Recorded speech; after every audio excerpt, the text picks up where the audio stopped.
అమ్మగారు ఎవరు వచ్చారండి, ప్రార్థన చేశారమ్మా, ఏం భయపడద్దు, తగ్గిపోద్దాం, మళ్ళీ ఎలాగ వెళ్ళారు అలా ఇంటికి వస్తానని చెప్పారండి. అలాగే ఇక్కడ గాలవాడ సంఘబడిలో మన చర్చ సంఘబడిలో అందరూ ప్రార్థన చేశారండి. మీ అందరికీ పేరు పేరున అందరికీ ప్రత్యేకమైన వందనాలండి. మేమున్న రూమ్లో ఒక ఆడవాడు కొత్తగా లేడీ నర్స్ కంప్యూటర్ వచ్చిందండి. వచ్చి అంచు రత్నకుమారి అంటే మీరేనమ్మా అని చెప్పిందండి. అవును మేడం అని మేము చెప్పామండి.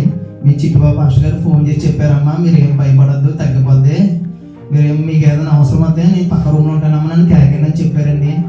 సరేనని చెప్పి అయ్యగారికి ఫోన్ చేశానండి. అయ్యగారు ఫోన్ చేస్తే అయ్యగారు మీకు తెలిసిన వాళ్ళు ఎవరు ఉన్నారని అడిగానండి. హాస్పిటల్లో నాకు ఎవరో తెలియదమ్మా, నేను ఎవరికి ఫోన్ చేయలేదని చెప్పారండి. తర్వాత మళ్ళీ తిరిగి ఫోన్ చేసి, అమ్మ రవి నీకు ఫోన్ చేస్తా, నిజంగా దేవుడే వచ్చాడమ్మా, దేవుడే వచ్చి మీ అమ్మకి ఇలాగా వైద్య రూపంలో మనిషి రూపంలో సహాయం చేశాడు, నిజంగా దేవుడేనమ్మా చెప్పారండి. మేము ఎంతగానో ఆనందపడ్డామండి. మా పెద్దమ్మ కూడా చాలా సంతోషించిందండి. అయ్యగారు అమ్మగారు వచ్చి ప్రార్థన చేసి చాలాసేపు ఉన్నారండి. నిన్న మొన్న కూడా అయ్యగారు మా ఇంటికి చాలాసేపు వచ్చి ప్రార్థన చేసి వెళ్ళేవారండి. నిజంగా అయ్యగారు అమ్మగారికి ఏమి ఇచ్చారు రుణం తీర్చలేమని నిజంగానే. అలాగే సువార్తములు కూడా వచ్చాడండి, ప్రార్థన చేశాడు. నేను అంతా వచ్చి దేవుడిచ్చిన మేలు మర్చిపోలేమండి.